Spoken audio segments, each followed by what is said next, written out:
Oke, halo teman-teman, jumpa lagi dengan Awan di sini ya. Kita akan live Instagram gratis setiap hari Senin jam 8 malam. Oke, kalau ada teman-teman yang ada pertanyaan silakan sampaikan di kolom komentar. Dan seperti biasa teman-teman, gua perlu disclaimer. Oh iya, kita mau ini dulu teman-teman, mau minal aidin wal faizin dulu ya. Mohon maaf lahir batin buat teman-teman yang merayakan dan buat kita semua. Mohon maaf lahir batin apabila ada kesalahan, mohon dimaafkan ya teman-teman. Dan selamat merayakan Idul Fitri buat teman-teman yang merayakan nanti. Oke, kan minggu depan kan udah lewat ya minggu depan.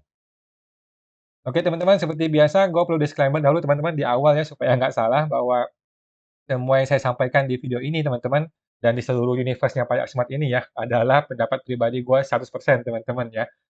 Ini bukanlah kajian akademis, tidak dapat dibuktikan kebenarannya, belum tentu juga sesuai dengan peraturan pajak yang berlaku ya, karena gue bukan dewa ya, gue bukan tahu semua-semuanya, enggak juga ya.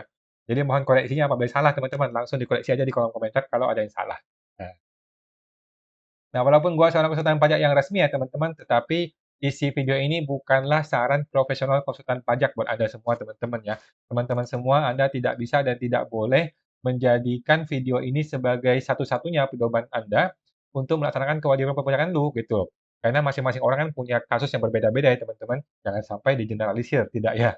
Karena pajak itu sangat-sangat personal dan tidak bisa semua pakai satu cara yang sama gitu. Nah, teman-teman mohon konsultasikan dengan konsultan pajak Anda masing-masing atau ke penyuluh di KPP kalau ada yang mau ditanya yang lebih spesifik lagi teman-teman mengenai perpajakan Anda ya. Nah, Awan akan tersedia gratis teman-teman secara langsung ya di live Instagram Pajak Smart setiap hari Senin jam 8 malam seperti biasa. Tidak ada libur teman-teman ya sepanjang tahun.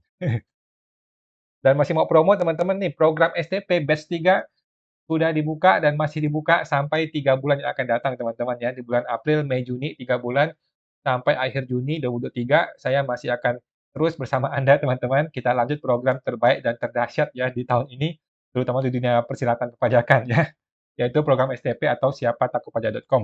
Ini program teman-teman supaya membantu Anda bisa berani menghadapi petugas pajak, berani menghadapi SV2DK, bahkan pemeriksaan pajak hingga cara berdebat dengan oknum pejabat gitu ya tanpa perlu bayar mahal petugas konsultan pajak gitu teman-teman ya.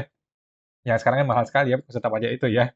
Nah, jika teman-teman masih ada ketakutan bertemu dengan petugas pajak gitu, maka program STP ini sangat tepat untuk Anda, teman-teman ya. Silakan Anda bisa masuk ke website www.siapatakutpajak.com untuk bergabung di sana, guys. Kita akan berjumpa di komunitas yang sangat eksklusif ya, eh, di grup Telegram PSTP bersama saya langsung dan kita ada live coaching nih, ada live coaching setiap hari Jumat malam teman-teman, Jumat malam jam 8 malam sampai 3 bulan yang akan datang. Nah, oke itu guys, segera bergabung di www.siapatakutpajak.com. Jangan sampai ketinggalan ikut komunitas yang sangat eksklusif ini. Oke teman-teman, kita akan tanya jawab teman-teman ya. Kalau ada pertanyaan silakan disampaikan di komentar. Kalau ada, saya akan berusaha menjawab semampu saya. Oke, Bapak Alfa Kausar, eee, perpanjang SPT tahunan badan, apakah bisa ya pada sistem DJP online untuk pengajuannya? Jawabannya bisa, Pak. Jawabannya bisa, Pak Alfa. Silakan masuk ke DJP online, pilih menu untuk IPSTP, IPSPT ya, elektronik perpanjangan SPT. Bisa di sana, Pak. Kalau nggak ada, coba Bapak masuk ke menu profil, ke menu layanan. Nah, di situ ada menu layanannya, coba cek di sana, Pak. Kalau masih nggak ada juga, coba Bapak cek ke Google. Di Google ada banyak, Pak. Ada banyak berita mengenai tata cara untuk perpanjangan SPT ini. Nggak ada masalah, Pak. Silakan dilakukan. Eh, Cuma buat teman-teman ya, warning buat teman-teman yang mau perpanjang SPT tahunan, kan ada dua denda tuh, Pak. Denda yang pertama, yang denda 1 juta yang terlambat bayar pajak, yang terlambat lapor 1 juta, itu akan dihilangkan. Karena kan ada boleh diperpanjang gitu ya. Tapi atas bunga sanksi pajak, atas keterlambatan membayar pajaknya, tetap harus dibayar bunga sanksinya ya. Baik itu teman-teman ya. Yang didiskon, yang digratiskan hanyalah denda terlambat lapor saja. Sedangkan denda terlambat bayarnya tetap harus dibayar. Setahu saya seperti itu. Oke, silakan Bapak Alfa bisa diproses via online Pak, silakan dilakukan. Semoga terbantu Pak Alfa. Bapak Alfa, terima kasih. Sama-sama Pak, terima kasih Pak Alfa. Ibu Anye Lirbonita. Oh, mau tanya, kalau soal pajak daerah gimana ya? Gimana Bu pertanyaannya Bu? Pajak daerah itu biasanya PHR sih, pajak hotel dan restoran ya, pajak hotel dan restoran. Yang paling banyak adalah hotel dan restoran gitu. Ada lagi yang namanya PBB itu pajak daerah juga. PBB pajak daerah bukan ya? PBB kayaknya pajak daerah deh. Kemudian BPHTB itu pajak daerah. Ada banyak Bu pajak daerah Bu. Yang mana nih? Kendaraan motor juga kalau nggak salah pajak daerah deh. Jadi yang mana yang dimaksudkan pajak daerah? Pertanyaannya bagaimana Bu? Itu Bu Anya. Semua teman itu Bu Anya. Bapak Andritan, pelaporan SPT Badan itu batas akhir kapan Batas akhirnya 30 April Pak, 30 April untuk pelaporan SPT Badan tidak ada libur ya, tidak termasuk hari libur. Jadi tanggal 30 April jatuh pada hari Minggu dan hari itu juga lah terakhir untuk lapor SPT Badan ya. Tidak ada mundur 1-2 hari tidak ada ya. Mundur waktu itu hanya berlaku untuk SPT masa, ya, SPT bulanan. Untuk SPT tahunan tidak ada berlaku mundur. Kalau di hari tanggal merah, ya tanggal itu juga lah tanggal terakhir pelaporannya. Oke? Dan Bapak boleh mengajukan perpanjangan atau permohonan perpanjangan waktu ditambah waktu 2 bulan sampai 30 Juni. Silakan dilakukan kalau mau. Kalau enggak, ya udah dikejar waktunya sampai akhir bulan ini. Masih keburu, Pak, masih bisa. Gitu, Pak. Oke. Semoga terbantu, Pak Andri.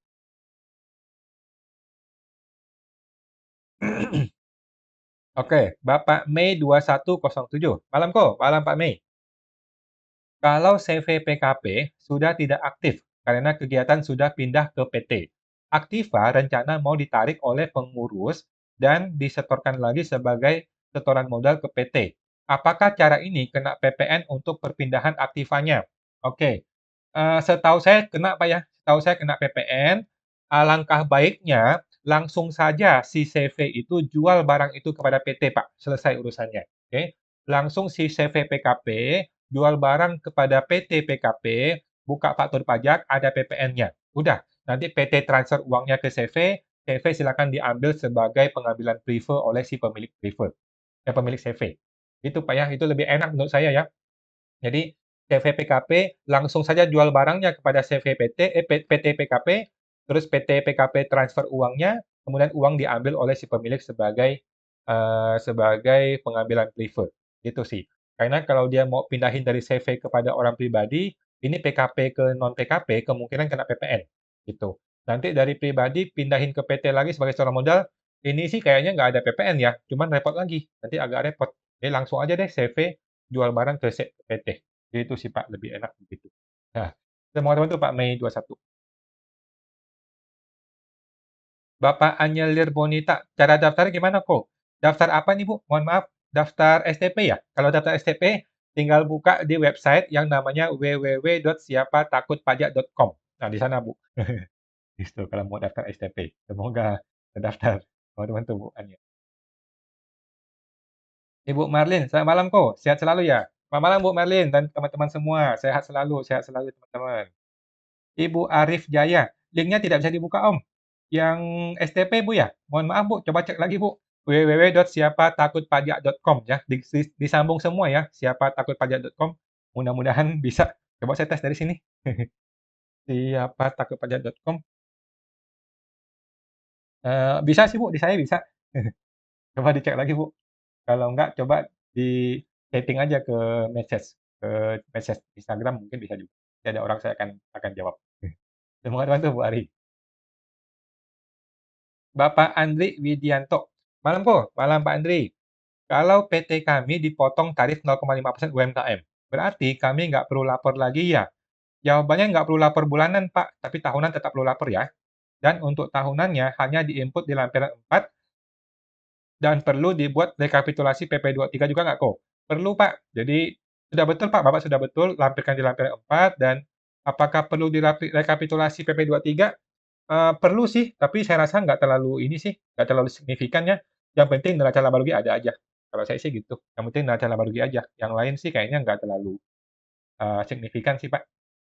Yang penting laba rugi dan neraca lengkap, ditanda tangan, distempel, kemudian diupload. Udah, gitu, Pak. Nah, teman-teman tuh Pak Andri. Bapak Mei 2107. Konsul ke AR bilang tetap kena PPN. Memang iya, Pak. Undang-undang nomor berapa yang mengatur penarikan aktiva tidak termasuk objek PPN? Oh, penarikan aktivanya ya?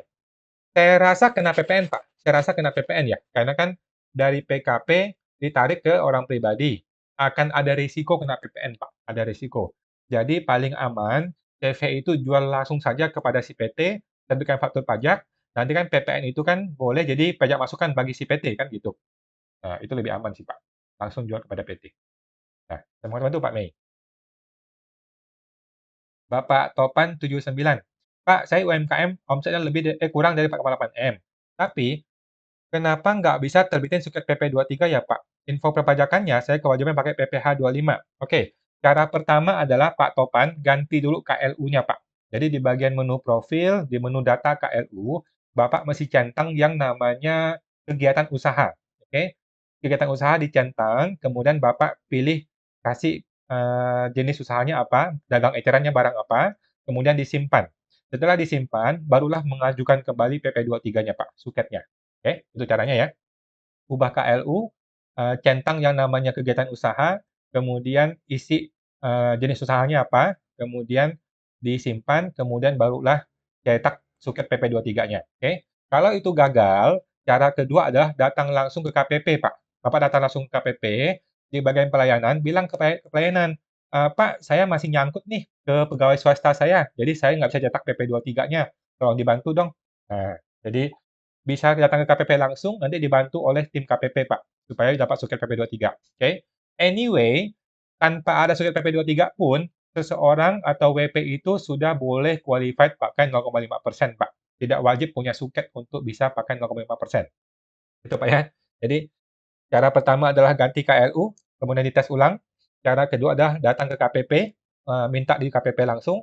Cara ketiga adalah tanpa ada suket pun sebenarnya UMKM itu boleh langsung menggunakan 0,5% sepanjang dia memang qualified. Jadi itu Pak Topan. Saya mau bantu Pak Topan. Ibu Marlina 168. Malam kok. Malam Bu Marlina. Maaf mau tanya. Kalau modal PT dengan alasan usaha turun 90%, apakah boleh ditarik sementara dari rekening bank tanpa surat notaris, bukan dividen, hanya setoran awal? Jawabannya boleh, tetapi masih diperlakukan sebagai hutang piutang, Bu. Gitu, Bu ya. Jadi silakan uang rekening PT diambil, tetapi diperlakukan sebagai hutang piutang. Berarti kan si orang pribadi jadi punya hutang ke PT, dan si PT punya piutang ke orang pribadi. Itu aja sih Bu, hutang piutang aja. Dan kalau hutang piutang ini sampai melewati tahun depan, melewati Desember masih ada hutang piutangnya, alangkah baiknya kenakanlah bunga. Supaya ada pajak atas bunga yang perlu dibayar. Gitu sih. Nah, jadi nggak bisa langsung diambil berupa penarikan modal, nggak bisa, karena kan PT kan.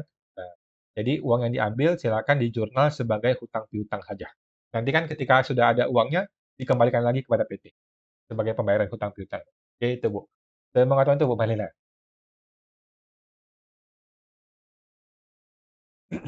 Ibu Wendy Taurus, kawan, apakah koreksi fiskal itu wajib? Jawabannya kalau perlu Bu. Kalau perlu wajib, kalau nggak perlu nggak usah gitu. Apakah ada sanksi jika tidak koreksi fiskal? Sanksinya akan ada kalau terjadi pemeriksaan. Kalau terjadi pemeriksaan, ada beban yang seharusnya dikoreksi tetapi tidak dikoreksi, maka disitulah akan terjadi potensi pajak plus denda. Oke? Soalnya, saya baru tahu bunga deposito dan tabungan harus dikoreksi fiskal. Nah, kalau itu wajib Bu, wajib dikoreksi fiskal. Ya. Jadi bunga deposito itu wajib koreksi fiskal. Kenapa? Karena dia sudah kena PPh final. Gitu.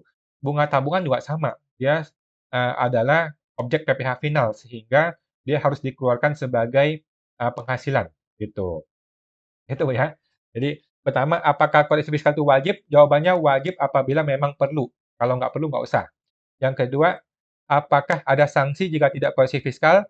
Bisa terjadi sanksi kalau terjadi pemeriksaan. Ketika terjadi pemeriksaan, kemudian diketahui ada yang seharusnya dikoreksi tapi tidak dikoreksi, maka akan dikoreksi oleh pemeriksa pajak. Nah, kemungkinan akan muncul pajaknya plus dendanya.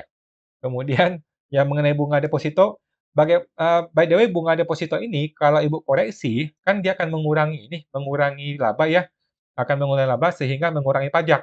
Nah, jadi kalau Ibu sudah terlanjur lapor, ya udah nggak usah pusing, biarin aja. Karena kan tidak pengaruh, tidak akan menyebabkan penambahan pajak, gitu sih. Nah, semoga bantu Bu Medi. Bapak Windy YNR. Oh, Pendapatan atas bunga pinjaman kena PPh 23 atau final 4 ayat 2 ya? Setahu saya PPh 23, Pak. PPh 23 atas bunga, kalau nggak salah 15%. Itu ya. Jadi, pajak atas bunga. Pajak atas bunga yang bukan bank, itu PPh 23 15%. Gitu. Kalau bunga bank beda. Kalau bunga bank itu kenanya PPh final. Gitu, Pak. Nah, saya mau tuh Pak Windy. Bapak Topan 79. Saya udah validasi KLU sebagai UMKM, Pak. Tapi di info kepajakan, saya memiliki kewajiban pakai PPh 25. Nggak masalah, Pak. Ini hanya masalah sistem saja, Pak Topan. Hanya masalah sistem. Bapak coba tes, minta suket lagi. Kalau memang gagal, Bapak langsung datang ke KPP saja. Datang langsung ke KPP, nanti orang KPP akan bantuin. Akan bantuin karena Bapak punya NPWP masih nyangkut kepada ini, pada pekerja bebas atau karyawan swastanya. Gitu. Jadi dia mesti hilangkan dulu, nyangkutnya itu mesti dihilangkan, mau dibikin murni UMKM, barulah bisa cetak suket PP23-nya. Gitu. Tapi anyway, kalaupun tidak tercetak suket PP23, tetap boleh pakai 0,5%. Gitu. Surat suket itu bukanlah sebuah syarat. Bukanlah sebuah syarat bisa atau tidak bisa UMKM. Bukan. Itu, Pak. Nah, coba tes Pak, ke KPP kalau bisa sih. Lebih enak KPP aja langsung. Nah, semoga membantu Pak Topan. Bapak standar error. Oh, kelewat. Mau tanya, kalau PT daftar NPWP dan bukanya 2021, tapi ada PB1 2020 sudah bayar juga. Di SPT Badan, baiknya lapor dari 2020 atau dari 2021. Kalau dari 2020 ada risiko nggak? Menurut saya, Pak, ikuti kondisi sebenarnya, Pak. Kalau kondisi sebenarnya memang 2020 sudah ada omset, maka dia sudah betul bayar dan dia perlu lapor lagi. Nanti kena denda 1 juta, nggak apa-apa dibayar dendanya. Gitu sih, Pak. Nah, daripada Bapak kumpulkan ke 2021, nanti ketika pemeriksaan kena lagi repot kan, gitu Pak. Ikutilah kondisi sebenarnya lebih baik begitu sih. Kalau memang 2020 sudah ada omset, ya udah, sudah dibayar kan, tinggal dilapor aja 2020-nya. Resiko cuma kena denda doang, kena denda 1 juta Pak, itu doang sih. Nah, semoga itu Pak standar. Bapak Speak Prof. Malam kawan, malam Pak Speak Prof.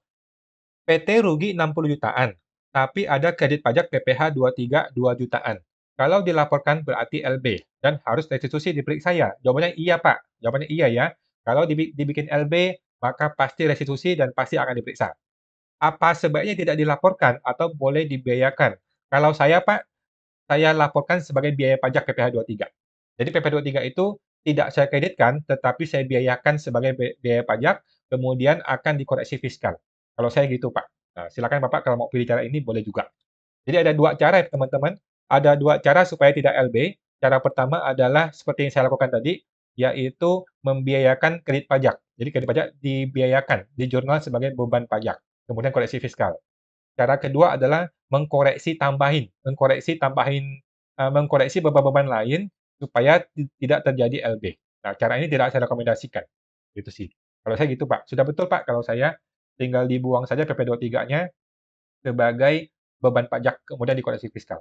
Gitu, Pak. Semoga betul, Pak. Speak Prof. Bapak Webare Michel. Malam, kawan. Malam, Pak Webare. Tolong tanya sewa rumah. Kena pajak berapa persen?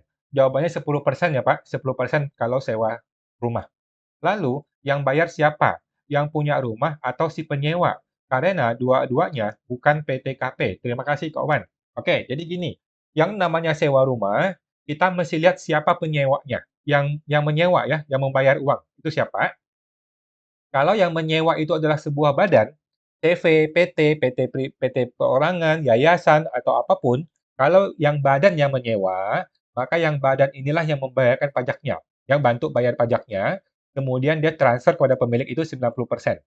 Gitu Pak ya. Kalau penyewanya adalah PT, maka penyewa ini memotong 10%, bayarin ke negara, bantu bayar ke negara, dia transfer 90% kepada si pemilik tanah atau rumah. Oke. Kalau penyewanya adalah orang pribadi, oke, kalau penyewanya adalah orang pribadi, maka pajaknya dibayar sendiri secara mandiri oleh si pemilik rumah. Gitu Pak ya. Kalau penyewanya adalah orang pribadi, maka yang bayar pajak adalah si pemilik rumah sendiri. Dia terima uang full 100%, dia bayar 10% ke negara. Gitu, Pak. Gitu ya, sesimpel itu sih kalau sewa rumah. Lihat siapa penyewanya. Kalau penyewanya badan, maka penyewa yang memotong dan bayarin 10%. Kalau penyewanya orang pribadi, maka si pemilik rumah yang bayar sendiri. Gitu, Pak. Semoga membantu, Pak Webare. Ibu Titik Lucy. Malam kok, malam Bu Titik. Kalau KLU yang ada di profil itu harus sama dengan SKT ya kok. Nggak harus Ibu, kan sudah bisa diupdate sekarang kan. Kalau di NIB, ada beberapa usaha, misalnya restoran, pedagang eceran juga itu nggak masalah kok. Nggak masalah Bu, nggak masalah. Di bagian KLU, Ibu isi yang paling utama saja, atau yang paling gede omsetnya. Itu sih. Kalau saya sih gitu. Jadi di bagian KLU, kita hanya isi usaha yang paling utama saja. Yang lain-lain ya cuma sampingan, nggak ada masalah sih. Gitu. Apakah masih sama dengan SKT? Udah nggak perlu lagi sekarang. Kalau zaman dulu kan ubah KLU, SKT berubah. Kalau sekarang udah nggak perlu, karena KLU sudah bisa by system ubahnya. Gitu. SKT udah nggak terlalu penting lagi. Gitu, Bu. Semoga itu Bu Titik. Ibu Desi C9114. Malam kawan, malam Bu Desi. Eh, Bisa nggak ya kita tidak perlu mencantumkan PPh 25 tahun berjalan berikutnya supaya nggak perlu setor PPh 25 bulanan tahun depan karena omset sudah menurun? Jawabannya nggak bisa, Bu. Jawabannya nggak bisa. Selama Ibu masih masih berjalan usahanya, maka tahun depan tetap harus ada PPh 25. Oke? Yang bisa Ibu lakukan adalah merubah hitungannya. Gitu, Bu. Yang Ibu bisa lakukan adalah merubah hitungan PPh 25 tahun depan, tidak menggunakan perhitungan yang standar, tetapi Ibu menghitung sendiri. Itu boleh. Gitu, Bu. Tapi kalau mau dibikin nol agak susah, nggak bisa sih biasanya. Gitu sih, Bu. Kecuali Ibu rugi ya. Kalau Ibu rugi, Ibu boleh bikin nol tahun depan, kalau rugi. Tetapi kalau masih ada untung, masih ada profit, maka biasanya tahun depan tetap harus bayar PP25, tetapi hitungannya Ibu boleh hitung sendiri. Jadi Ibu boleh kasih lampiran perhitungan secara mandiri, bagaimana cara hitungnya, supaya PP25-nya turun. Gitu, Bu. Boleh kalau gitu. Tetapi kalau dinolkan agak jelek. Gitu sih, Bu. Kecuali rugi. Kalau rugi ya boleh dinolkan. Nah, semoga membantu Bu Desi. Bapak Ikam BRS. Malam kok, malam Pak Isam. Mau tanya, kalau biaya BPJS yang seharusnya ditanggung karyawan, tapi dalam prakteknya dibayarin PT, apakah harus dikoreksi fiskal? Jawabannya iya Pak, dikoreksi fiskal. Jawabannya iya dikoreksi fiskal, tetapi yang betul adalah tetap dimasukkan sebagai komponen gaji. Itu yang betul Pak. Tetap dimasukkan sebagai komponen gaji dan tetap dipotong PPh 21. Walaupun nanti si karyawan tidak perlu tahu, nggak apa-apa, tetapi di hitungan internal kita, tetap ini masuk sebagai hitungan PPh 21 di karyawan, dan ini biaya boleh dibiayakan. Begitu sih Pak. Nah, kalau itu Bapak merasa repot, ya udah koleksi fiskal aja gitu. Tetapi koleksi fiskal adalah cara yang salah ya. Mulai tahun 2022 di Undang-Undang HPP, semua natura itu yang sifatnya pemberian kepada karyawan itu jadi boleh dibiayakan. Jadi boleh dibiayakan, tetapi harus dikenai PPh 21. Gitu sih Pak. Nah, sudah mau itu Pak Icam. Bapak W. Bare Mitchell. Bayar pajak sewa harus kapan kok Awan? Bulan depannya, Bu. Jadi kalau terjadi sewa bulan ini, maka dibayar bulan depan sebelum tanggal 10 ya, tanggal 10 PPh 4 ayat 2. Kalau misal bayar sewanya cicil, bagaimana bayar pajaknya? Dicicil juga, Bu, dicicil juga. Pokoknya di sebulan ini Ibu terima uang berapa, ya udah 10%-nya buat negara. Gitu, Bu. Jadi dikumpulin satu bulan, berapa uang yang diterima dari sewa, maka potong 10%, bayar ke negara bulan depan sebelum tanggal 10 bulan depan. Gitu, Bu.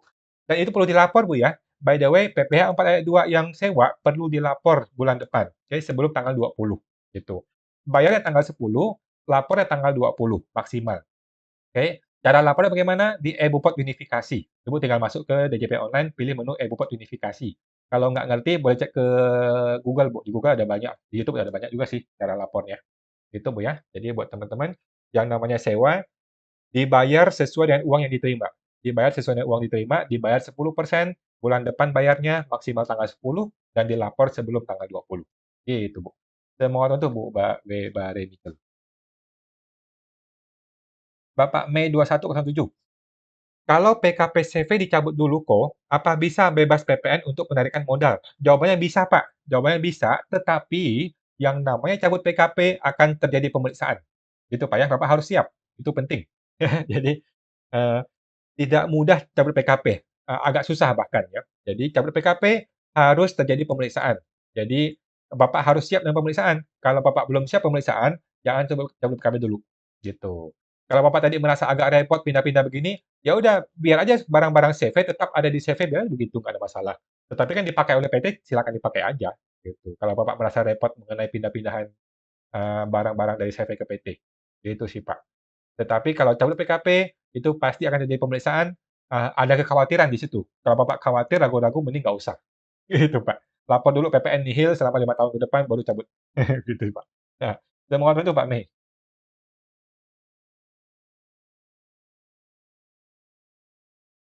Ibu Ling 2018. Malam, Pak Wan. Malam, Pak Ling. Kan kakak hibah rumah ke adik tidak bisa. Harus orang tua ke anak. Betul, Bu? Tetapi orang tua dua-duanya sudah meninggal. Kalau hadiah bisakah? Tetap tidak bisa, Bu. Pajak hadiahnya bagaimana ya? Pajak hadiah 25%. Kalau Ibu mau, Bapak mau, pajak hadiah 25% silakan dibayar. Oke? Nah, sekarang apa solusinya? Solusinya adalah bikinlah ini hutang piutang. Gitu, Bu. Pak. Bikinlah ini hutang piutang. Oke? Kemudian si kakak yang mau kasih hibah ke adik itu, bikinlah surat wasiat. Oke, kan dia belum meninggal nih dan tidak tidak tidak berharap meninggal ya. Tetapi bikinlah surat wasiat. Seandainya saya meninggal, maka rumah ini akan saya wariskan kepada si adik yang itu. Gitu. Bikin surat wasiatnya, taruh di notaris. Gitu, Pak. Nanti seandainya terjadi meninggal, mohon maaf nih, seandainya meninggal, maka itu barang hutangnya langsung lunas, langsung terkonvert menjadi warisan terhadap si adiknya ini. Nah, adik terima warisan tidak kena pajak gitu. Kalau warisan itu boleh ya dari adik kakak beradik itu boleh-boleh saja. Yang tidak boleh itu hibah. Gitu Pak ya. Jadi solusinya paling gampang adalah bikin hutang piutang, kemudian bikin surat wasiat supaya hutang itu lunas kalau eh, jadi risiko meninggal. Gitu Pak. Terima kasih Pak Ling. Ibu Farika Utami. Farika Utami ya. Malam Pak Wan, malam Ibu Fari. Batas lapor NPPN kan 31 Maret. Saya lupa nih, belum lapor NPPN. Apakah ada efeknya untuk pelaporan SPT tahunan WPOP di tahun depan? Apakah kena tarif yang lebih mahal? Jawabannya iya, Bu. Jawabannya iya, Ibu akan kena tarif yang lebih mahal. Jadi yang biasanya Ibu bisa menggunakan normal 50%, sekarang udah nggak bisa. Gitu sih, Bu. Cuma gitu doang sih. Jadi, gara-gara nggak ada NPPN, maka seorang pekerja bebas akan terpaksa kena pajak atas seluruh penghasilannya, yaitu 100%. Langsung 100% kenain pajak seperti biasa. Gitu, Bu. Kalau Ibu punya NPPN, maka Ibu bisa menggunakan norma, alias tidak semua penghasilan kena pajak, hanya setengah saja yang kena pajak. Gitu, Bu. Nah, coba konsul ke AR bagaimana solusinya, atau konsultan pajak, atau ke penyuluh, atau gabung ke PSTP juga boleh. Gitu, Bu Fari. Terima kasih itu, Bu Fari. Kalau saya sih buat teman-teman atau klien yang lupa gitu ya, saya tetap lapor sebagai NPPN sih. Saya tetap lapor sebagai norma. Dan sejauh ini masih belum ada yang bermasalah juga sih. Gitu. Teman-teman tuh, Bu Fari. Bapak Windy YNR. Malam kok, malam Pak Windy. Pendapatan atas bunga pinjaman kenapa PPh 23 atau final 4 ayat 2 ya? Jawabannya PPh 23 atas bunga, Pak. Senilai 15%. Ya, PPh 23 atas bunga 15% karena ini bukan bank.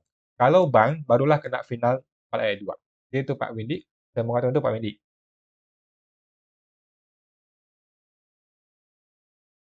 Oke.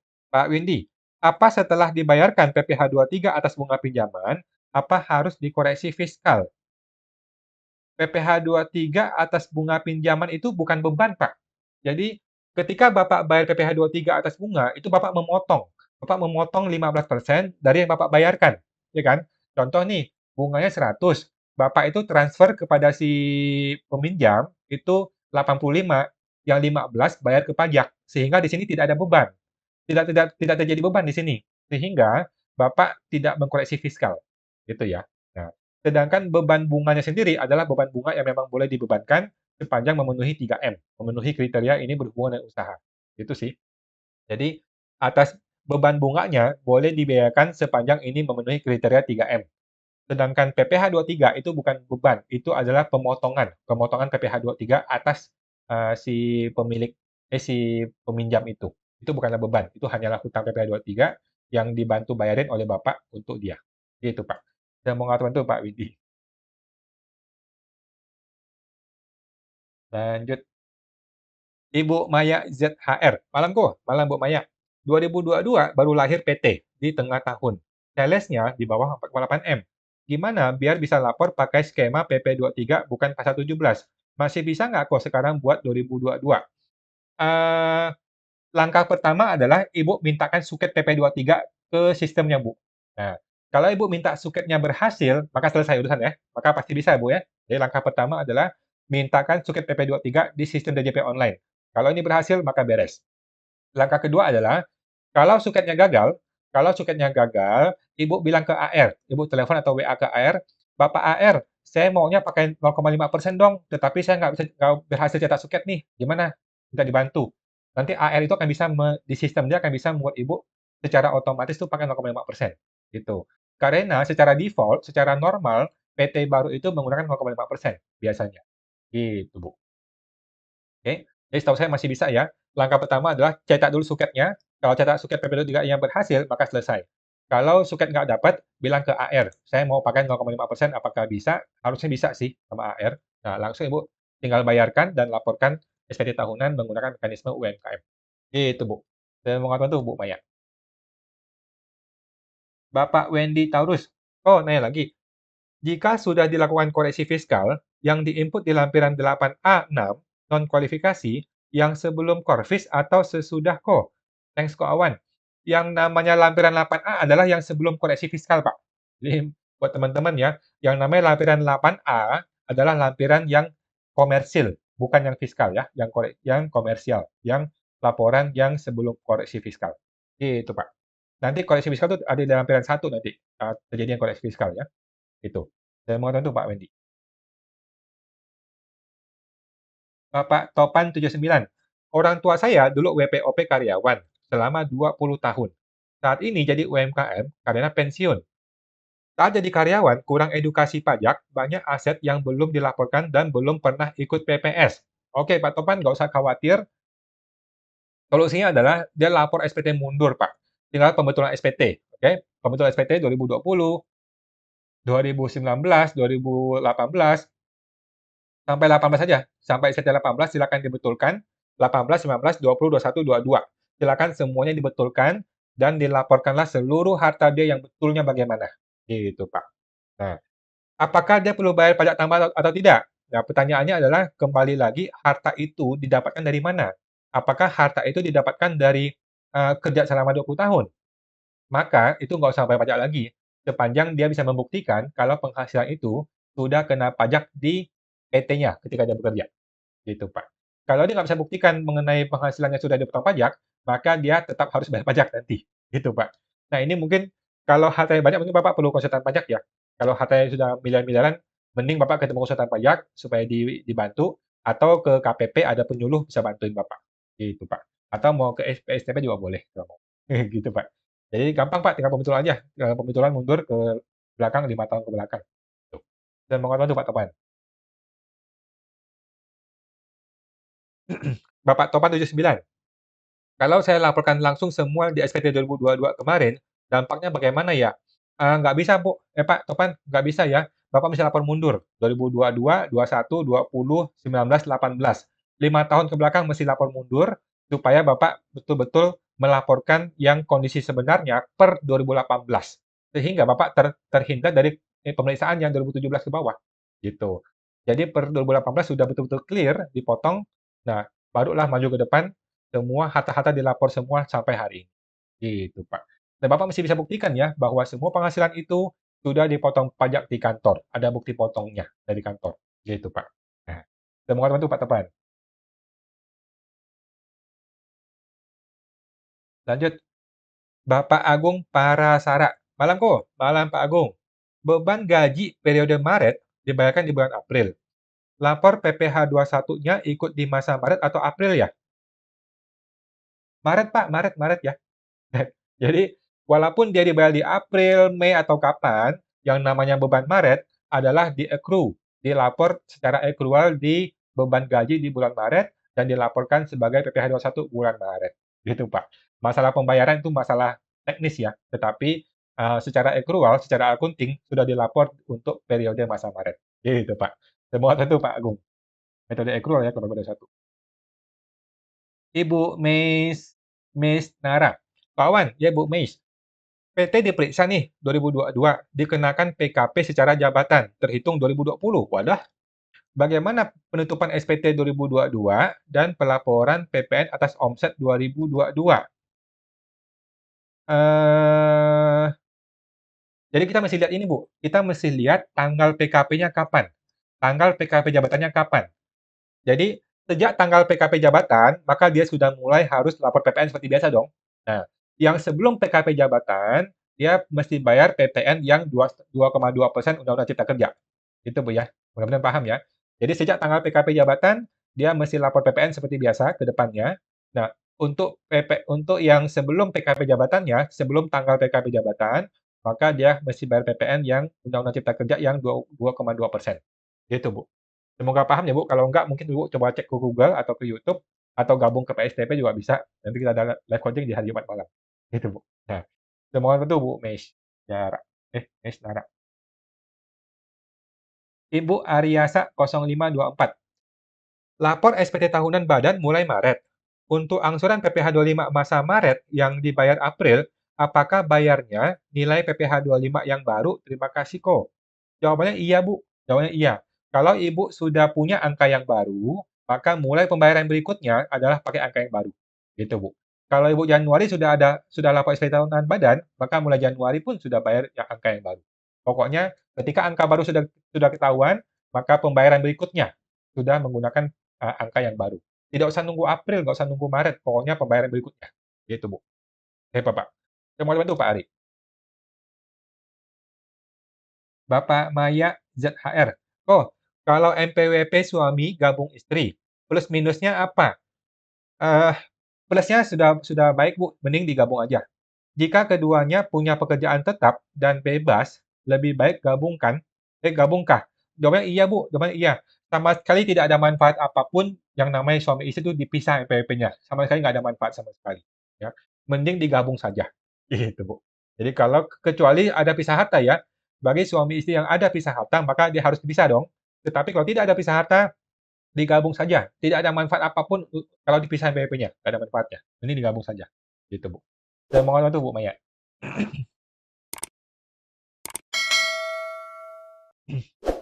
Bapak Andritan. Oh, PT Perorangan ada penjualan 10 juta. Pajaknya 0,5% kalau sudah 4 tahun. Berarti pakai norma. Hitungannya kena pajak berapa persen kok? Mohon maaf, Bapak, PTP atau badan tidak bisa pakai norma. Oke? PTP atau PT atau CV harus menggunakan pembukuan lengkap, pembukuan resmi. Oke? Berapa pajaknya? Adalah menggunakan 22% dikalikan dengan laba bersih. Oke, laba bersih dari mana? Laba bersihnya adalah dari pembukuannya, dari akunting resmi, gitu ya. Jadi buat teman-teman yang bikin PT atau PT Perorangan adalah wajib pembukuan resmi. Nanti ketika setelah 4 tahun bagaimana? Setelah 4 tahun harus menggunakan pembukuan resmi. Laba bersihnya diambil dari perhitungan pembukuan resminya. Jadi itu Pak Andri. Kalau saya sih di tahun ketiga bikin PT baru. Kalau saya sih gitu ya. Bikin PT baru masih bisa pakai 3 tahun 4 tahun lagi buat 0,5%. Gitu Pak. Semoga itu Pak Andri. Ibu Titik Lucy, thank you kok. Sehat-sehat terus selalu dan GBU. Terima kasih Ibu Titik, sama-sama. Sehat-sehat selalu, Bu. Ibu Arijani 67. Menyambung hibah pada saudara yang dijadikan hutang piutang. Berarti hutang piutang bisa lama jangka waktunya. Tanpa bunga tidak masalah ya kok. Jadi gini, orang pajak Bu pasti akan mengejar bunga. Yang namanya orang pajak pasti akan kejar. Masa nggak ada bunganya sih? Nah, nanti si Bu Ari bilang aja terus terang gitu, bilang terus terang kepada si AR, ini barang memang mau dikasihkan dari kakak kepada adik, tetapi nggak bisa pakai hibah. Oleh karena itu kita bikin hutang piutang, tidak ada bunganya, dan sudah siapkan surat wasiat, sudah saya siapkan surat wasiat, kasih dia lihat, gitu. Jadi kita terbuka aja apa adanya ke orang pajak, memang begitu kok faktanya gitu. Kita tanya balik ke AR, kalau AR mau kasih barang kepada adik, semuanya mau bayar pajak 25% PPh atas hadiah, kan nggak mau juga dong. Nah, nggak ada solusi. Solusinya adalah dengan mekanisme warisan. Gitu, Bu. Itu sih kita terus terang aja sama AR. mestinya sih Anda bisa maklum lah, yang namanya kan ini kan barang sudah kena pajak, sudah beres pajaknya di Kakaknya kan, harusnya boleh lah.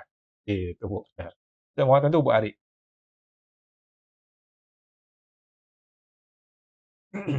Bapak Link 2018.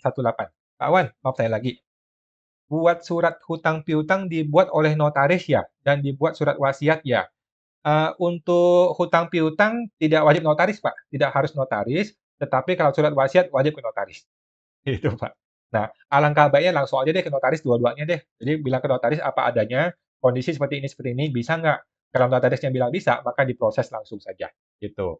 Kalau notarisnya bilang nggak bisa, nah tolong tahan dulu. Siapa tahu ada aturan yang menghalangi kan? Gitu. Kalau surat wasiat wajib notaris ya. Tetapi kalau hutang piutang tidak wajib. Semoga bantu Pak Ling.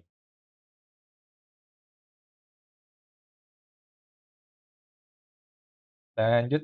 Bapak I. Yusuf. I. Yusuf. Malam kok. Malam Pak Yusuf. Untuk menghindari lebih bayar SPT badan, apakah dapat dilakukan dengan membuat koreksi positif atas biaya-biaya yang sebenarnya bisa dibayarkan secara fiskal? Jawabannya bisa, Pak. Jawabannya itu bisa dan boleh dilakukan dan banyak orang melakukan itu. Gitu. Tetapi saya tidak sependapat. Saya tidak sependapat kenapa? Ada dua alasan. Alasan pertama adalah kita akan mengkoreksi beban-beban yang tidak perlu dikoreksi. Ini salah. Ini adalah praktek yang salah gitu loh. Kita mengkoreksi beban yang tidak perlu dikoreksi. Ini adalah praktek yang salah. Ini akan menyebabkan inkonsistensi dalam SPT tahunan kita. Tahun lalu kita tidak koreksi, kenapa tahun ini koreksi? Gitu loh. Tahun lalu kita biayakan boleh, kenapa tahun ini kita koreksi beban beban yang ini? Kenapa? Nah, jadi akan terjadi inkonsistensi dan kita jadi membebankan sesuatu yang tidak perlu dibebankan. Masalah kedua adalah PPh 25 nggak bisa turun. Itu masalah, Pak. Jadi orang kan pengennya PP 25 turun, kalau dia punya omset turun kan. Kalau dia omset turun atau terjadi LB, kan dia pengennya PP 25 itu turun tahun depan. Nah, gara-gara dia mengkoreksi beban-beban yang lain, sehingga PP 25-nya kemakan semua. Kalau PP 25 kemakan semua, maka tahun depan PP 25 tidak bisa turun. Itu ada dua masalah ini ya buat teman-teman yang melakukan cara ini. Yang pertama adalah inkonsistensi, dia mengkoreksi beban yang tidak perlu dikoreksi. Yang kedua adalah PP 25 tidak bisa turun tahun depan. Gitu, Pak. Jadi saya menghindari cara seperti ini. Oke, tapi boleh dilakukan ya. Boleh dilakukan, bisa dilakukan, dan banyak orang melakukan ini. Gitu, Pak. Nah, saya mohon bantu Pak Yusuf. Bapak Topan 79. Pak Wan, MPWP ortu saya 2019 sudah NE. Jadi, terakhir lapor SPT tahunan 2018. Berarti saya pembetulan SPT 2000 untuk memasukkan daftar aset di tahun 2018 saja, Pak. Oke, jadi betul Pak, Bapak mesti pembetulan 2018, laporkan semua harta kondisi 2018. Oke, 2019 perlu dilapor juga, Pak. 2020 perlu lapor juga, 21 perlu lapor juga, 2022 perlu lapor juga.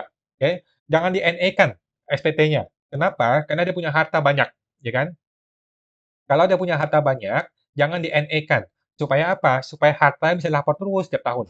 Gitu. Jangan sampai ada kekosongan. Tiba-tiba 5 tahun nggak lapor, tiba-tiba tahun ke-6 lapor. Jangan begitu. Gitu, Pak. Jadi NE itu hanya untuk orang-orang yang tidak punya harta sama sekali. Bolehlah NE. Gitu. Tapi kalau hartanya banyak, ya jangan di NE-kan. Gitu, Pak. Lapor 2018 pembetulan, laporkan semua asetnya 2018, kemudian lapor juga 19, 20, 21, 22. Gitu, Pak. Nah, dan mohon tuh Pak Tepan. Bapak Gunartiku. Malam kawan. Malam Pak Gunartiku. Eh, Laporan kemarin saya lupa masukin motor baru beli yang masih cicil. Gimana solusinya kok? Solusinya adalah pembetulan SPT, Pak. Gampang kok, Bapak tinggal klik lapor kembali, kemudian tarik e-formnya, kemudian masukin aset baru namanya motor ini, kemudian masukin hutangnya, Pak. Hutang kepada leasingnya, nama banknya apa, nilai hutangnya berapa. Gitu sih, Pak. Gampang kok, pembetulan aja, Pak. Daripada dibiarin nanti ada masalah, mending dibetulkan aja. Gitu, Pak. Dan mohon bantu Pak Gunartiku. Bapak Ted Leong. Malam kok, malam Pak Ted Leong. Saya sekarang sedang kerja di toko. Sudah dibayar pajak gaji. Saya ada sampingan.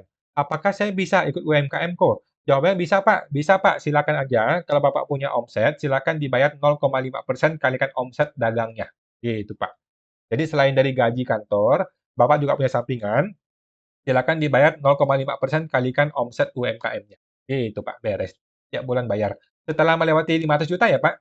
Jadi omset itu cukup dibayar setelah omset melewati 500 juta. Kalau omset masih di bawah 500 juta, tidak usah bayar pajak. Gitu, Pak. Semoga bantu Pak Ted Leong. Lanjut, Ibu Titik Lucy. Sorry kok lupa tadi. Kalau usaha tempat biliar dan tempat minum, kalau omsetnya lebih dari 4,8 M, itu tetap tidak perlu PKP dan tidak menerbitkan faktur pajak ya kok. Cuma ada PB1 ya kok. Oke, jadi kalau dia sudah objek PB1, Bu, maka dia sudah bukan lagi objek PPN. Itu sih. Jadi tidak boleh dua-duanya. Tidak mungkin objek PB1 sekaligus objek PPN, tidak bisa, ya.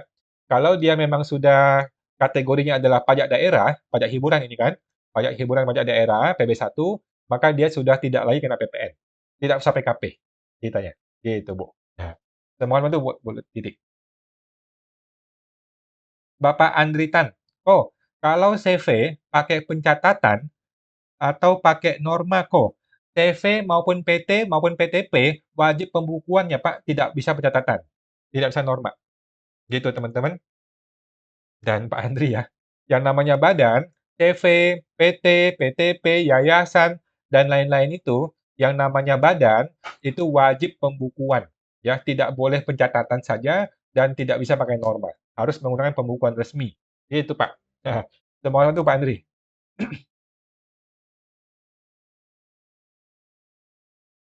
Bapak Jaksa 23.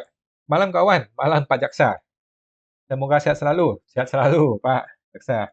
Mau tanya, jika Bupet PPh 23 dan 4 ayat 2 atas transaksi 2022 tapi dibuat 2023, apakah masuk ke SPT tahunan 2022 atau 2023? Hmm, kita lihat dulu di Bupetnya, Bu. Pak, kalau di Bupet itu tertulisnya 2023, kemudian masa pengkreditan itu adalah masa 2023, maka dia masuk ke 2023. Gitu sih. Kalau saya sih cenderung 2023 sih. Walaupun ini untuk transaksi 2022 ya. Karena kan dia terbitin bukti potongnya itu di tanggal Januari kan, Januari 2023, maka ini masuk ke masa pengkreditan untuk 2023. Gitu, Pak. Kecuali Bapak bisa bilang ke si ini, bilang ke si vendor atau customer, ganti dong tanggal tanggal Desember dong, jangan tanggal Januari.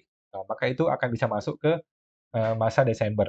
Tetapi kalau tanggal-tanggal Januari, maka tetap untuk 2023. Walaupun ini untuk transaksi tahun lalu. Kalau saya sih gitu sih, Pak. Ikutin tanggal. Ya. Semua teman itu Pak Jaksa. Bapak Topan 79. Iya, Pak. Karena dulu orang tua saya kurang edukasi pajak. Jadi setelah pensiun, karena nggak ada kerjaan lagi, langsung di NE-kan. Terima kasih Pak Awan. Nanti saya konsultasikan lagi, saya mau daftar program STP. Wah, terima kasih Pak Topan. Semoga terbantu. Silakan masuk Kak ke www.siapatakupada.com. Terima kasih Pak Topan. Bapak Pijar Ulil. Salam kenal kawan. Salam kenal Pak Pijar Ulil. Bapak Gunartiku. Kok tanya lagi, kalau norma itu gimana ya? Berlaku untuk siapa saja? Terima kasih kawan. Oke, norma itu hanya berlaku untuk orang pribadi pekerja bebas, Pak. Orang pribadi pekerja bebas yang seperti agen MLM, agen asuransi, kemudian pengacara, konsultan, konsultan pajak, artis, kemudian penyanyi, pengarang buku, pembuat film gitu-gitu, Pak. Jadi orang pribadi pekerja bebas itulah yang menggunakan norma. Oke. Selain itu tidak menggunakan norma. Yaitu, Pak. Ya. Jadi teman-teman jangan salah, norma hanya berlaku untuk orang pribadi pekerja bebas ya, yaitu pengacara, konsultan, dokter, artis, kemudian agen MLM, agen asuransi, yang gitu-gitu yang pakai norma. Gitu ya. Nah, nanti ketika setelah 2024, setelah 7 tahun UMKM berakhir, maka semua orang pribadi yang pengusaha menggunakan norma. Nanti ya setelah 2024 berakhir, setelah masa 7 tahun ini selesai. Gitu, Pak. Nah, semoga membantu Pak Gunartiku. Oke, Bapak Windy. Oh, nanti live-nya share di YouTube ya, please. Oh iya iya Pak, besok pagi Pak, besok pagi, besok besok siang deh, besok siang yang namanya live ini akan tersedia juga di YouTube, akan tersedia di YouTube di Pajak Smart ya, di YouTube-nya Pajak Smart, semua live IG saya akan tampil di sana besok. Itu, teman-teman tuh Pak Windy. Lanjut, Ibu Eugenia Lee. Malam kok, malam Bu Eugenia. Mau tanya, kalau PPh 22 dikreditkan di SPT tahunan badan, bagaimana caranya supaya kita tidak LB atau supaya kita kurang bayarnya sedikit. Oke, kalau saya Bu, kalau saya hanya mengkreditkan sebagian saja sampai dia muncul kurang bayar, gitu. Selebihnya gimana? Selebihnya adalah saya jurnal sebagai beban pajak, gitu Bu. Jadi caranya paling gampang kalau saya begitu, saya menjurnal sebagian ke beban pajak supaya tidak LB sampai dia muncul kurang bayar. Nah, beban pajak inilah yang akan nanti saya koreksi fiskal. Jadi beban pajak dikoreksi fiskal dan dia tidak LB, jadi kurang bayar. Beres deh. Gitu, Bu. Nah, semoga itu Bu Eugenia Lee. Oke, belum ada pertanyaan lagi, teman-teman. Silakan ditanyakan, masih ada waktu 10 menit lagi. Oke, saya akan menginformasikan sedikit berita, kalau ada berita. Saya sih udah banyak berita nih saya siapkan sebenarnya. Oke. Nah, saya akan siapkan teman-teman, informasikan ke teman-teman ada berita pajak ya dari ddtc.co.id. Nah, DDTC adalah portal berita pajak yang paling terpercaya di Indonesia ya. Pertama mengenai Komwasjak. Komwasjak nyatakan independen dan ambil sudut pandang wajib pajak. Nah, oke. Buat teman-teman yang belum tahu ya teman-teman, Kementerian Keuangan memiliki satu divisi yang namanya Komwasjak, Komisi Pengawasan Perpajakan. Ya, Kementerian Keuangan punya satu divisi yang namanya Komwasjak ya, Komisi Pengawasan Perpajakan. Mereka ini siapa? Mereka ini adalah orang-orang profesional yang dibayar oleh negara untuk bantuin kita apabila kita ada kendala sehubungan dengan oknum pejabat yang nggak benar gitu ya. Nah, jadi teman-teman silakan laporkan atau adukan seorang petugas pajak atau petugas di jajaran perpajakan yang menurut Anda tidak benar gitu ya. Mungkin ada intimidasi, ancaman atau eh, apa atau ada kesewenang-wenangan atau Anda merasa orangnya error gitu ya. Silakan dilaporkan di Komwasjak. Nanti di sana akan dibantu ditengahi atau dimediasi atau dikasih support lah dari Komwasjak ini gitu ya. Nah, Komwasjak katanya sih dia akan independen dan akan ambil sudut pandang wajib pajak. Nah, kita tunggu gebrakan dari Komwasjak ini. Ini baru baru dibentuk, udah lama sih. Cuman baru-baru ini mereka baru merombak lagi timnya mereka, Komwasjak. Oke, teman-teman silakan masuk Komwasjak kalau mau mengadukan. Oke, masih ada pertanyaan, silakan Bapak Bapak Andritan. Oh, kalau PT Perorangan, kalau sudah tidak bisa 0,5%, ada penjualan jasa dipotong 2% sama klien. Benar ya? Jawabannya betul, Pak. Ibu. Jawabannya betul ya, Pak Andrian. Buat PT Perorangan yang tidak menggunakan 0,5%, maka jasanya akan dipotong 2%. PPh 23 ya, akan jadi PPh 23 karena dia sudah tidak menggunakan UMKM. Gitu, Pak. By the way, PT Perorangan mestinya masih bisa sih. Karena PT Perorangan 3 tahun tuh. 3 atau 4 tahun kan. PT Perorangan aja baru ada di 2021, 21, 22, 23. Masih boleh kok menggunakan 0,5%. Gitu, Pak. Nah, semua tahu tuh Pak Andrian. Setelah itu, maka dia menggunakan PPh 23 yang 2%. Ya, betul. Bapak Ferik Chan. Malam Pak Wan, malam Pak Ferik. Mohon edukasinya. Apakah dalam laporan SPT, WPOP UMKM, aset uang tunai ada batasan nominalnya? Jawabannya tidak ada batasan nominal, Pak. Nggak ada batasan. Kan suka-suka orang mau punya uang tunai berapa banyak, ya? Apakah orang orang pribadi punya uang tunai 10 miliar di rumah itu, apakah itu wajar atau tidak wajar? Nggak ada istilah seperti itu. Apakah itu boleh atau tidak boleh? Nggak ada istilah seperti itu. Apakah itu ada batasan atau tidak ada batasan? Nggak ada istilah seperti itu. Jadi buat teman-teman nggak usah khawatir. Kalau Anda punya uang banyak taruh di rumah, silakan dilaporkan sebagai uang tunai. Nggak ada masalah. Tidak akan ada AR yang mempermasalahkan. Nggak pernah gue dengar ya AR mempermasalahkan, kok Bapak punya uang tunai banyak banget di rumah? Ya nggak usah, nggak masalah Pak. Itu kan uang saya, gitu. Uang gua. Mau gua taruh di rumah kek, mau taruh di mana kek, suka-suka gua. Kan uang punya saya uangnya. Jadi nggak usah khawatir teman-teman. Laporkanlah harta kita apa adanya kepada pajak, gitu Pak. Gitu. Nggak usah khawatir, nggak ada batasan nominalnya, gitu. Semoga itu Pak Ferik dan Bapak Andri Tan. 2% itu nanti buat pengurang pajak kita ya kok. Betul Pak Andri, betul ya. Jadi kalau dia menggunakan PPh yang tidak final, yang tidak UMKM, maka nanti tinggal dihitung PPh badannya berapa, nanti dia kurangkan yang sudah dipotong oleh orang lain. Yang PPh 22, PPh 23, itu nanti dia tinggal kurangkan. Itu namanya kredit pajak. Gitu Pak.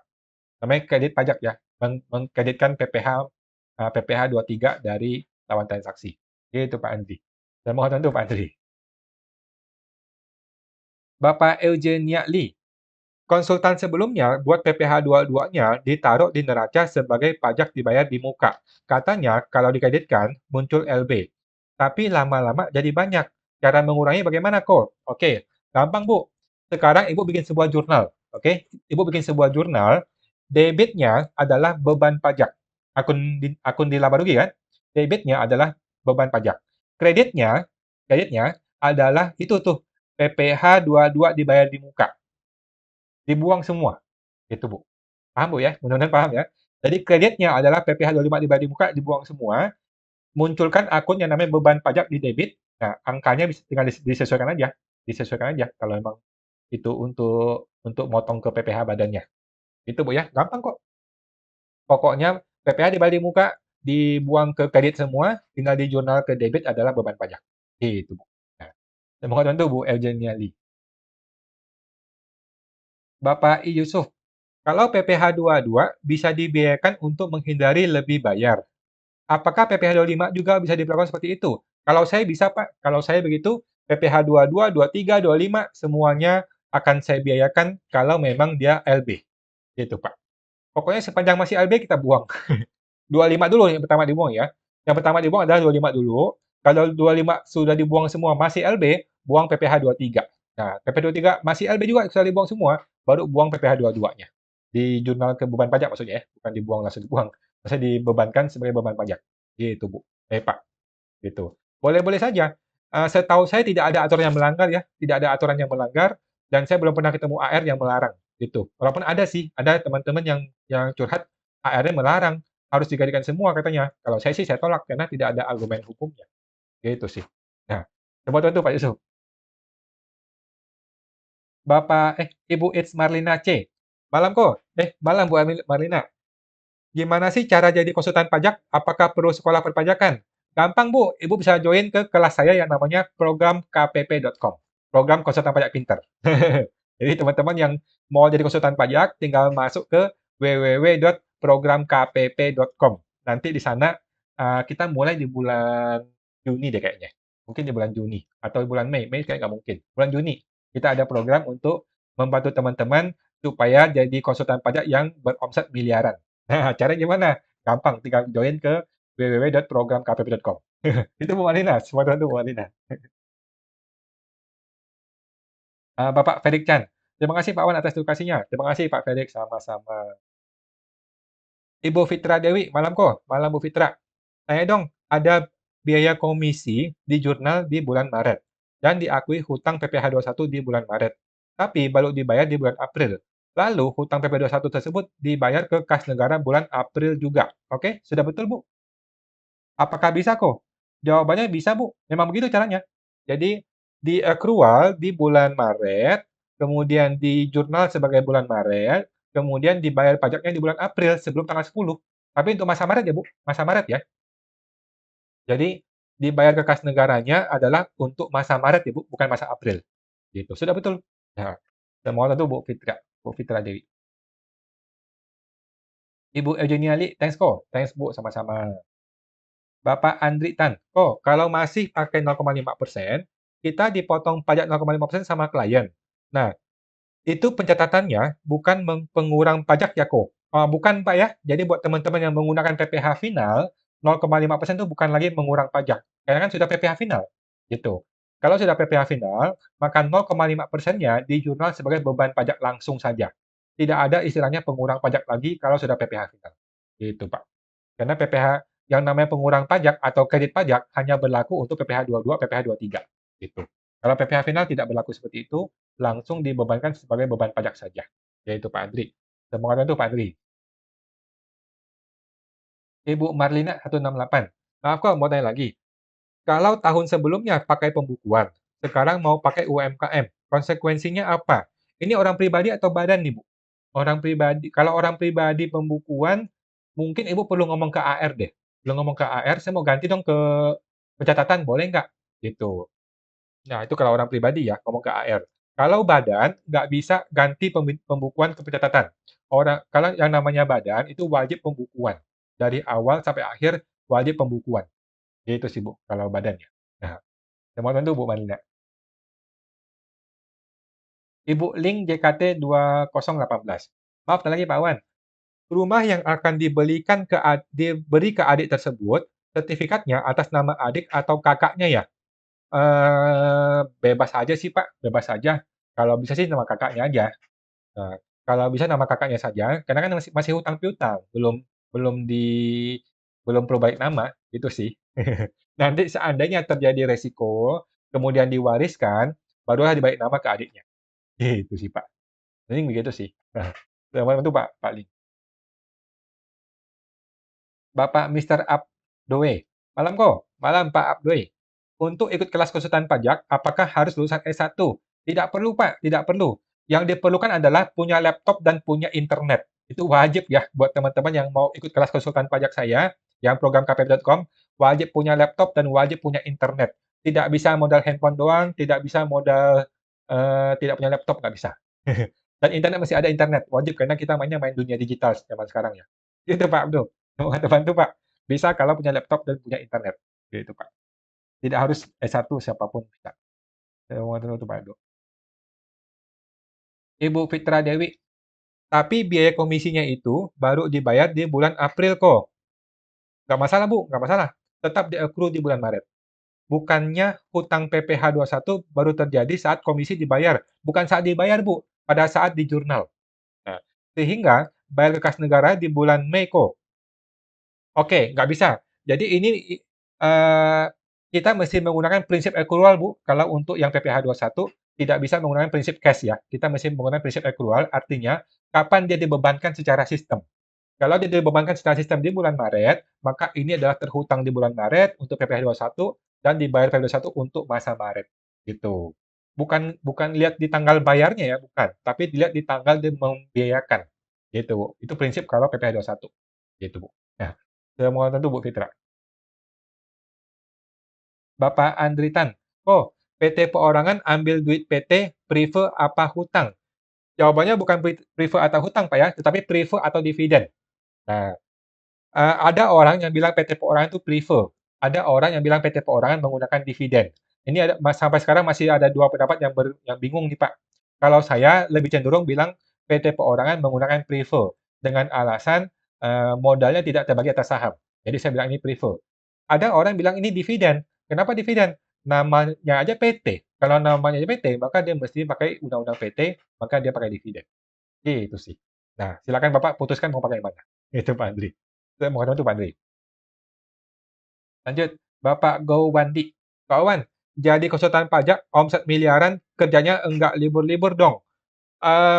Wajar Pak, wajar ya. Kalau saya aja nggak ada libur ya. Saya aja orang orang Idul Fitri liburan saya nggak libur. Gitu. Itulah harga yang mesti dibayar oleh orang yang punya mimpi ya. Gitu ya. Jadi bukannya bukannya mau gimana-gimana, tetapi kalau kita punya mimpi miliaran, ya nggak usah ngomong libur. Nanti setelah tercapai, boleh liburan. Gitu, Pak. Semoga itu, Pak. Go. Ibu Eugenia Lee. Oh, maaf, tanya lagi. Kalau SPTOP ada uang masuk kurang lebih 3M, apakah harus bayar PPh? Sementara orang pribadi punya bukti potong sebagai tenaga alih berkesinambungan. Oke, jawabannya adalah dia perlu hitung, Bu. Dia perlu hitung di SPTOP dia punya NPPN nggak? Kalau dia punya NPPN, maka 3M dikalikan dengan 50% dulu dong. Kalikan 50%, barulah kalikan tarif. Nah, setelah kalikan tarif, kemudian dikurangkan dengan yang sudah dipotong oleh si pihak customer. Gitu, Bu ya. Mudah-mudahan paham, Bu ya. Jadi dia mesti ngitung dulu PPh OP-nya berapa nilai PPh-nya sesuai dengan tarif, kemudian kurangkan dengan yang sudah dipotong oleh pihak customer. Nah, sisanya itulah yang harus dia bayar. Itulah kurang bayar PPh-nya. Gitu. Itu sih, Bu. Kalau dia tidak ada NPPN, maka 3M langsung kalikan tarif pajak. Kalau dia punya NPPN, maka 3M dikalikan tarif norma, baru dikalikan dengan tarif pajak. Gitu, Bu. Nah, itu, Bu. Semua teman tuh, Bu Eugenia Lee. Oke, teman-teman sudah tidak ada pertanyaan lagi. Kita sudah jam 9 lewat. Saya rasa sudah bisa kita cukupkan. Oke. Dan buat teman-teman, saya sampaikan lagi, minal aidin wal faizin ya. Mohon maaf lahir batin buat teman-teman semua. Selamat bagi yang merayakan Idul Fitri.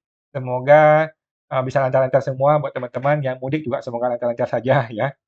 Bapak Andri, program yang STP harga berapa sekarang kok? Bisa konsultasi berapa lama? Harganya sekarang masih sama, masih 999 Pak. 999.000. Silakan masuk ke www.siapatakopaja.com. Nah, konsultasinya itu gratis selama-lamanya via grup Telegram rame-rame. Oke. Nah, nanti kita ada yang namanya live coaching setiap hari Jumat malam. Setiap hari Jumat malam, setiap Jumat sampai 3 bulan lagi, sampai akhir bulan Juni. Gitu, Pak. Nah, itu bebas sampai tengah malam juga bisa, Pak. Kita sering sampai tengah malam kok. Itu Pak Andri. Semoga bergabung Pak Andri. Bapak Raifan Bagus. Malam Pak Awan. Malam Pak Raifan, Pak Bagus. Kalau omset turun, terus PPh 25 sudah dibayarkan gede, 500 jutaan. Supaya tidak LB, yang 350 kita biayakan, terus dikoreksi fiskal, tapi tidak dikreditkan di SPT. Yang sisanya 150 juta dikreditkan di SPT dan jadi kurang bayar. Masalah nggak kok? Jawaban saya tidak masalah, Pak. Jawaban saya tidak masalah, terpaksa. Terpaksa, Pak. Kita udah rugi ketimpa tangga gitu kan. Udah rugi ketimpa tangga, ya udahlah, kita buang aja. Kita relakan ke negara. Kita relakan ke negara, kita tidak usah kena LB, kita tidak usah kena pemeriksaan, negara pun tidak usah repot-repot periksa kita, negara pun tidak usah repot-repot restitusi, gitu loh. Jadi sudah betul, menurut saya sudah betul cara Bapak. Mau gimana lagi? Nggak ada cara lain. Mau di PBK nggak bisa, mau di restitusi nggak mungkin pemeriksaan. Gitu, Pak. Nah, sudah betul Pak Rai. Menurut saya sih aman-aman aja. Semua betul Pak Rai. Bapak Andri Tan, bedanya sama konsultan pajak apa kok? Oh, kalau STP itu untuk klien, untuk orang yang mau bertanya tentang pajak. Itu kalau STP, Pak ya. Kalau konsultan pajak untuk orang yang mau bangun bisnis. Gitu, Pak ya. Jadi program kpp.com untuk orang yang mau bangun bisnis, mau cari uang. Kalau program STP untuk orang yang mau diskusi mengenai perpajakan atau mau tanya-tanya mengenai pajak, itu di STP. Gitu, Pak. Terima kasih, Pak Adri. Ibu Gomez 5284. Ko Awan is the best. Terima kasih, Ibu Gomez. Terima kasih, Ibu.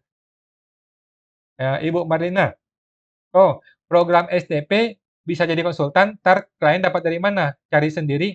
STP bukan Bu, mohon maaf. STP itu siapatakopaja.com itu untuk diskusi pajak saja. Kalau KPP, barulah konsultan pajak ya, program kpp.com. Nah, dari mana kliennya? Nanti kita ajarkan di kelasnya Bu. Nanti saya ajarkan di kelasnya, itu 3 bulan juga. 3 bulan dari bulan Juni, Juli, Agustus deh, 3 bulan. Dari sekarang udah boleh daftar. Dari sekarang udah boleh daftar di www.programkpp.com. Silakan. Itu Bu Melina, semua teman Bu Melina. Ibu Caroline Anita, mantap kok wejangannya. Terima kasih Bu Caroline, sama-sama. Oke teman-teman, eh itu aja teman-teman yang hari ini ya. Terima kasih teman-teman yang sudah bergabung, meluangkan waktunya nonton video ini. Dan masih sama, Awan akan tersedia gratis teman-teman di live Instagram Pajak Smart setiap hari Senin jam 8 malam sampai seterusnya setiap hari Senin, nggak ada libur. Oke. Masih ada pertanyaan? Ibu Tutuk Lavita Sari. Program KPP berapa harganya? Makasih kok. Coba cek di sana Bu ke www.programkpp.com ya. www.programkpp.com. Mungkin bulan depan kita baru promo sih, sekarang belum promonya, tapi sudah bisa daftar di sana Bu. Sudah bisa daftar. Mengenai harga itu ada manajernya yang ngurusin Bu. Ada Ibu Febri manajernya nanti ngomong ke dia. Gitu Bu. Nah, kemudian tuh Bu Tutuk. Bapak Gunartiku, Pak Awan program KPP berapa duit? Ada di website Bu, Pak, tolong ke website www.programkpp.com. Karena kan harga berubah-ubah tuh. Mungkin ada promo sekarang deh, ada promo besar gitu kalau nggak salah. Coba ngomong ke sana Pak. Nanti ada manajer yang ngurusin si Ibu Febri namanya. Gitu Pak. Terima kasih Pak Gunar. Bapak Raifan Bagus. Yang tadi PPh 25 dibiayakan, angsuran 25 selanjutnya otomatis turun ya? Akan turun, Pak, akan turun toh. Karena kan Bapak sudah membuang sebagian, sehingga perhitungan tahun depannya akan turun. Coba Bapak tes deh. Coba dites deh. Mestinya turun deh. Coba dites ya, Pak. Nah, oke. Oke, teman-teman ya. Kita promo sedikit mengenai program STP Batch 3. Jadi program STP Batch 3 yang sedang berjalan sekarang itu 3 bulan juga sampai bulan Juni. Jadi April, Mei, Juni, 3 bulan. Ini program buat teman-teman supaya bisa diskusi pajak dengan saya, bisa diskusi, bisa berani menghadapi tugas pajak, bisa bantu untuk SP2DK, pemeriksaan, hingga cara berdebat dengan oknum pejabat gitu ya. Tanpa perlu bayar mahal konsultan pajak. Daripada bayar mahal-mahal kan mending hadapi sendiri gitu. Nah, Jika teman-teman masih ada ketakutan ketemu petugas pajak, masih ada mindset yang salah gitu ya, maka program STP ini adalah solusi yang tepat buat teman-teman. Jadi teman-teman silakan masuk ke website www.siapatakutpajak.com untuk bergabung sana guys. Nah, kita akan ada komunitas eksklusif nanti di STP, ada grup Telegramnya. Ada grup Telegram bersama saya langsung, kita tiap hari diskusi nih. Diskusi tiap hari ada apa aja, silakan ditanyakan. Dan ada live coachingnya seperti sekarang ini, tetapi live coaching langsung ketemu di hari Jumat malam jam 8 malam guys. Oke itu guys ya, segera bergabung ke www.siapatakutpajak.com. Jangan sampai ketinggalan ke komunitas yang sangat eksklusif ini. Oke teman-teman, terima kasih semua teman-teman sudah bergabung. Mina Adin Wafaidin, sampai jumpa minggu depan, Senin depan. Oke, Bapak Cindra, kalau ikut KPP apakah gratis STP? Jawabannya iya Pak, jawabannya iya. Teman-teman yang ikut KPP otomatis gratis STP dan semua kursus yang lain. Itu Pak, itu sangat unik buat PKPP ini, sangat spesial buat teman-teman yang PKPP. Jadi buat teman-teman silakan mau bergabung kalau mau jadi konsultan pajak ya. Maksudnya mau berbisnis di industri pajak sebenarnya. Nah, gitu Pak. Nah, teman-teman semua, sampai jumpa lagi minggu depan. Mari, jumpa.